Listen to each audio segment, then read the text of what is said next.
Hello, everyone. It's just another day in the life as a military wife. And yep, we took a week off last week because I was teaching that class. I will be teaching another class come spring, and I'll have more information about that as it comes, but it'll be more about interpersonal relationships. And this week, there's been a lot on my mind. I really love history, and so with Queen Elizabeth's passing, it has me thinking a lot about history and just legacies and stuff like that. And then I had the chance to go to a retreat with some friends and kind of want to share what's been bouncing around my head from all that. So, as always, I am your host, Sam Wolf, and you are listening to Life of a Military Wife.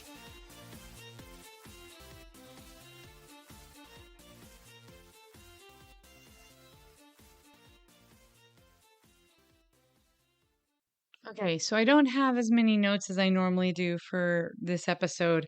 I'm kind of just going freeform on all of this. But like I said, with the passing of Queen Elizabeth, I really started to think about legacy and just what we leave behind, like the impressions we make. And if you really studied the life of Queen Elizabeth or even any modern Western monarch, it's very different than previous monarchies in past centuries or in other cultures. It's much more about duty and service and whatever instead of being royal and whatnot. There's so many rules and expectations. It really is a job. And if you look at everything she did, she just accomplished a lot. But you're like, okay, well, she was a queen. She was handed everything. Yes and no. She didn't have to be that kind of a queen. There has been lots of different kinds of monarchs, and people reign in lots of different ways. I really feel like she just made it uniquely herself. She played to her strengths. But not all of us, well, in fact, most of us will never be royalty. But I think that there's a lot of principles and stuff we can learn. And partly, I really loved when I found out about her father's speech impediment and how he worked to overcome it, and how she felt like she needed more education when she became queen and got herself tutors. I really liked the fact that they advocated for themselves and overcoming things that they felt like they needed to improve on. And anyway, so that said, all bouncing around in my head, I went with some friends to a retreat. It's called Time Out for Women.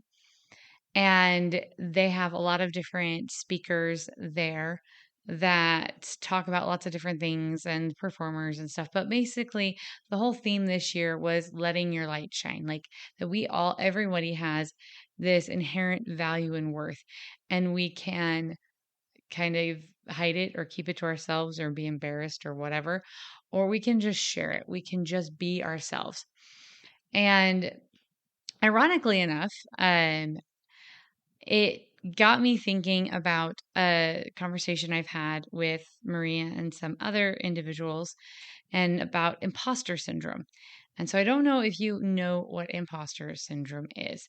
Imposter syndrome is a psychological condition, but even though it has syndrome attached to it, is not a diagnosable condition. So you cannot be diagnosed with imposter syndrome. Let's just get that cleared out of the air right away. But basically, it can cause an inability to realistically assess your skills and competence. You kind of doubt yourself. You attribute your successes to external factors. You're overreaching, self sabotaging your own success, doubting yourself, fearing that you won't meet up to expectations, beating yourself up for not meeting what you feel you should have as standard wise. And those are just some of the basic concepts. All of that said, I think at one point or another in our lives, most people have felt those things. And it was interesting that as I was doing research on this, it said that actually, basically, most people will feel this at some point in their life. and that it can be related to perfectionism. It is more common among women, but still happens with men. Um, and that basically 25 to 30% of high achievers will feel this. And so it's really just almost ironic that some of the most successful people are the ones who struggle with this the most. And as I was thinking it through and thinking about it, honestly, this is something I've encountered and dealt with. And so I went to this retreat and we were getting all these really uplifting messages, and immediately I started, just because it's something that happens, I was comparing myself to these other individuals and the podcasters, authors, musicians, artists, just all these different people. And I was just like, oh, I just felt like, I hadn't done as much. But I always keep my business cards with me. And I was talking to one of my friends, and I was just like, I almost want to walk up to one of those podcasters and be like, hey, I'm a podcaster too. But I felt like like somehow they were on a higher level of, because they had a broader syndicate. They had a bigger reach. They were sponsored and all of that stuff. And I don't have sponsorships right now. And I just felt like, oh, well, they're above me. And I'm like, and my friend's like, really? Really? No, go do it. Go talk to him. Give him a business card. And I'm like, you know what? Why not?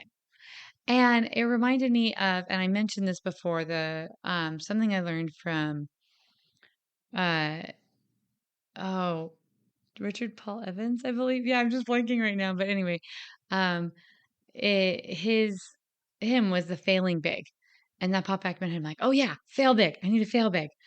And I said that to one of my other friends, and she's like, why do you want to fail? No, don't. I'm like, no, no, no, no. So I had to explain failing big. And if you missed my episode with Maria, failing big is basically taking risks and accepting that you might fail, but knowing that taking risks is part of succeeding too. And you never know what you're capable of until you go for it. And honestly, starting this podcast was like that for me.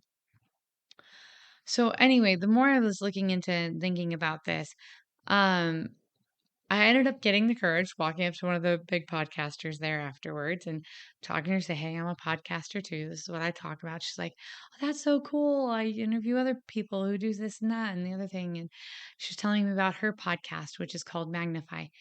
And and so I gave her my business card and everything. And it was just a really great experience. And maybe nothing will come of it, but at the same time, I, you know, presented myself. I said something. I was proud of myself. And sometimes we have the tendency of being like, oh, well, anyone would have done that. Oh, it's not that big of a deal. Or, oh, I'm only successful because I have so much support, or XYZ. Yes, all of those things may be true, but you had to you had to put yourself out there. You had to do something. You were involved. And giving yourself credit is important, because otherwise you can get into the vicious cycle of succeeding, someone recognizing your success, you only recognizing the things you could have done better, putting more pressure on yourself. And it can lead to burnout. It can lead to depression, anxiety, all of these other things. So now that we've kind of talked about all the downsides with imposter syndrome and just how people have it, it got me thinking about, how do we overcome this? And part of the way we overcome imposter syndrome is by recognizing we are worth it. We have done incredible things. And one of the, I was going through a bunch of different psychology resources. One of the resources I was reading recommended making a list of things you've done well and owning it and accepting the fact that you can do things well. You may not do things perfect. but you can do things well. And just because you can do things well doesn't mean you're better or worse than anyone else. It means you can do things well. That's the one worst part of imposter syndrome is comparing yourself to others. And you got to stop that because every single person is different. And the more I thought about this, the more I thought about this quote, and it just kept popping back in my mind. And I couldn't remember where I'd heard it or anything like that. Well, I looked it up because thank goodness we have search engines, right? I have all these quotes stuck in my head, but 50% of the time or more, I don't remember what they're from. And thanks to the miracle of search engines in this modern day, I can figure out where the heck they came from and properly cite my resources. So this one is from Marianne Williamson and her book, A Return to Love, Reflections on Principles of a Course in Miracles. And this quote has stuck with me forever. So I'm going to just read it directly to you. And yes, there are religious undertones, but the philosophy is accurate, regardless of what your religious perspective is. I want you to really take this to heart. Our deepest fear is not that we are inadequate. Our deepest fear is that we are powerful beyond measure. It is our light, not our darkness, that most frightens us. We ask ourselves, who am I to be brilliant, gorgeous, talented, fabulous? Actually, who are you not to be? And just take that first part of the quote and think about it. It's true. Who are we not to be? It's our light. And I love that this whole last weekend was about light. And I'd forgot that light was even a factor in this quote. So it just made everything also much better. Like I just loved it. I love how things all kind of fit together in your head sometimes and you don't realize it. All right, continuing on with the quote. You are a child of God. Your playing small does not serve the world. There is nothing enlightened about shrinking so that other people won't feel insecure around you. We are all meant to shine as children do. We were born to make manifest the glory of God that is within us. It is not just in some of us, it is in everyone. And as we let our own light shine, we unconsciously give other people permission to do the same. As we are liberated from our own fears, our presence automatically liberates others. And I love that quote. I have always loved that quote. And the more I realized and started reading about this incredible woman and her journey and how she went through all of this depression and anxiety and trying to figure out her life and her universe and everything, I really recommend you read the book. It's fantastic.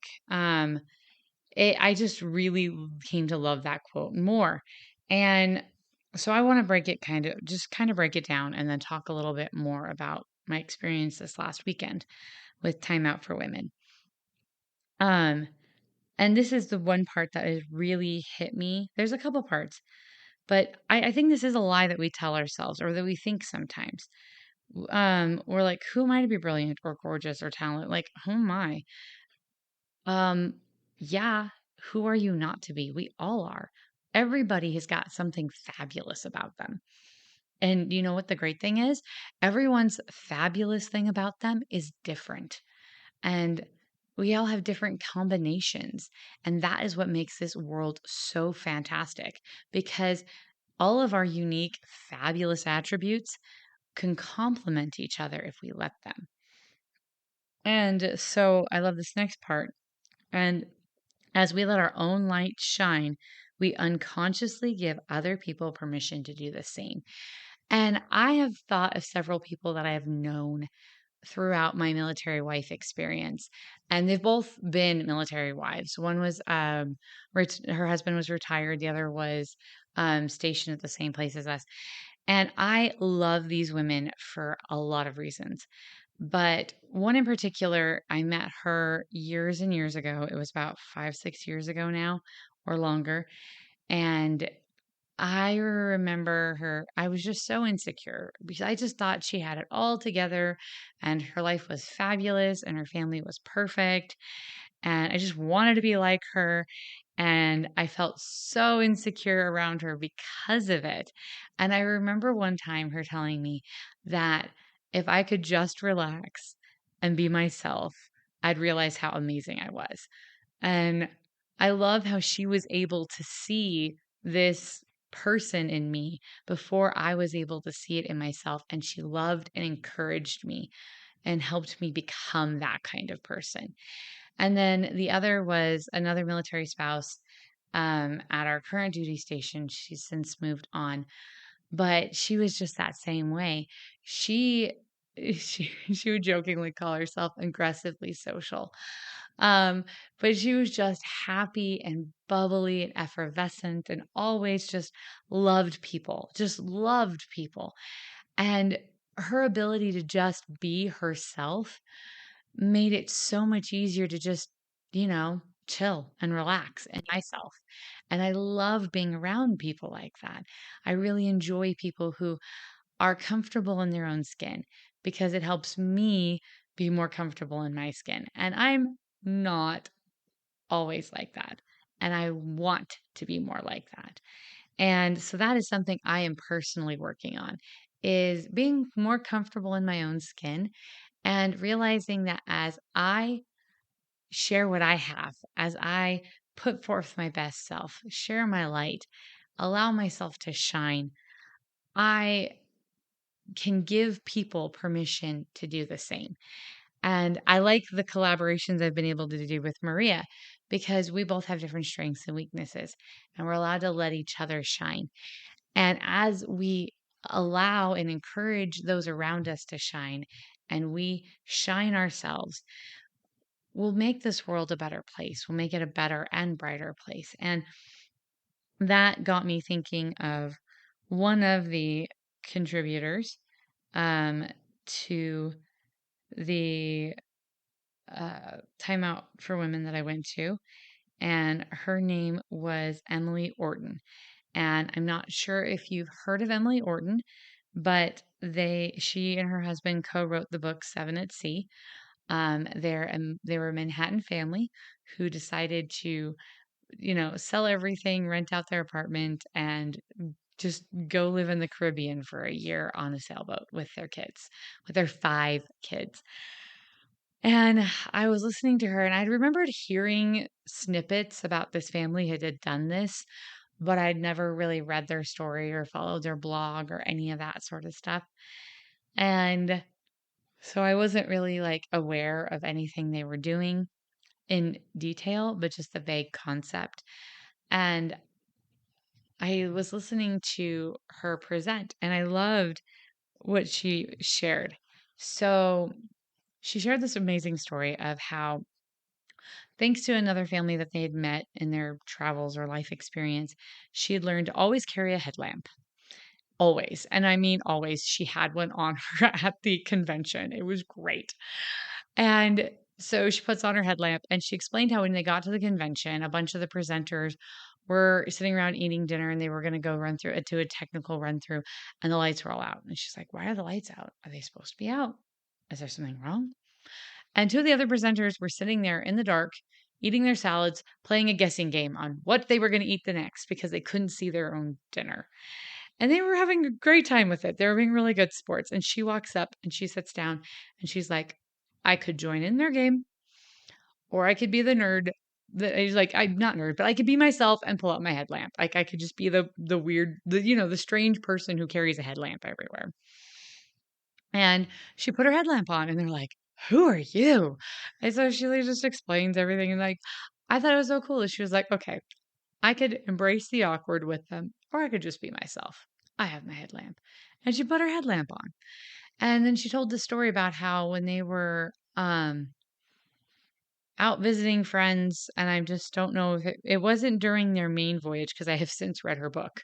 It's only been a few days, but I finished the book already because yeah, it's a good book.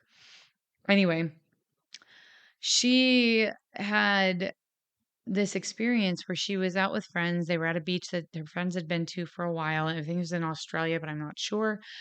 And the night before, she like charges her headlamp, and her husband's like, we're going to be on a beach for the whole day. Like, you're not going to need a headlamp. She's like, I'm just charging it anyway. So she charged her headlamp and she brought it with her. And so she had her headlamp, and her friend's like, hey, we'll watch the kids. You guys should go explore those caves. They're really awesome. Just be careful because sometimes college students hang out in there. And so they went to go check out these caves, and they found that there were like these side caves. And so they sneak into these side caves, and she turns on her headlamp and she's looking around and she's like, look at that stone, like that rock. It's like so smooth. It looks like a seal. And then she realized it is a seal. Or penguin, sorry. It's penguin. Yeah, they were penguins. I apologize. They're like the smallest penguin in the world. And there was 3 of them and a rookery and all of this. And she was just like, oh my goodness.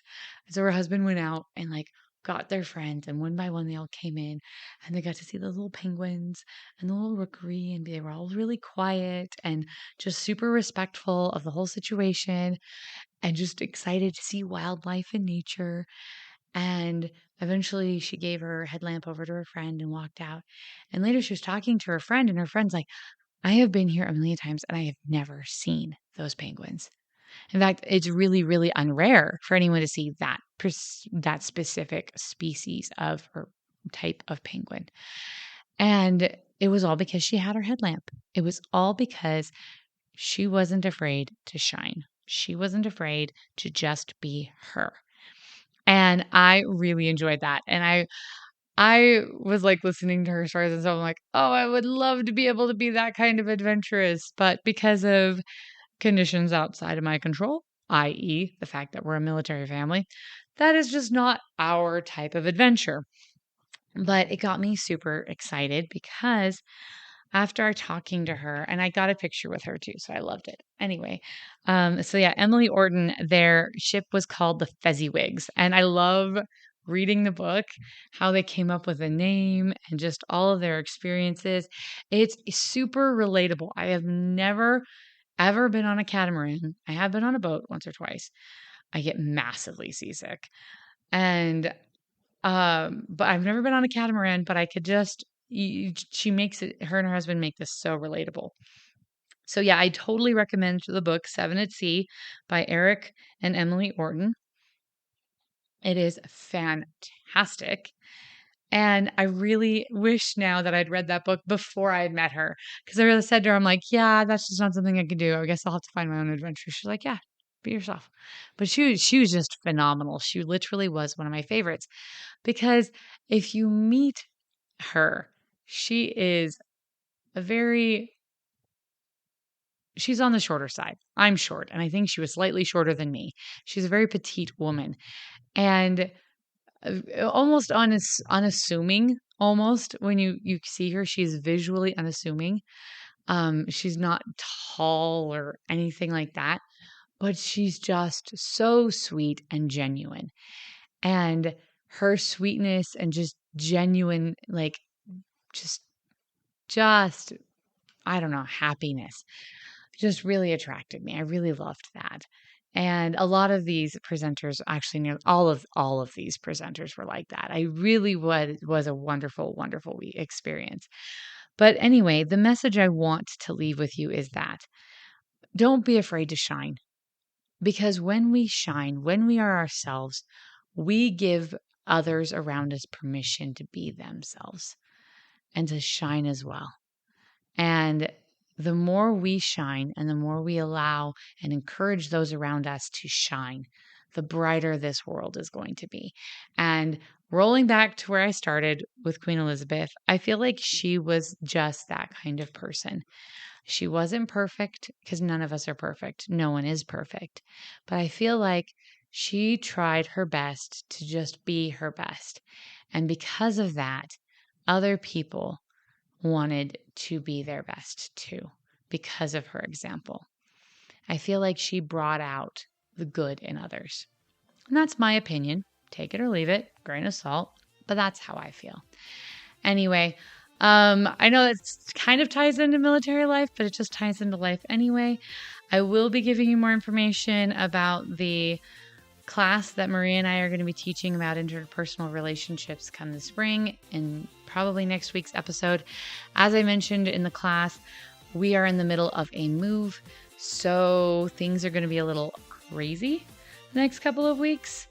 But we'll just roll with it because that's what we do. I mean, it's life of a military wife, isn't it? So moving is what we do.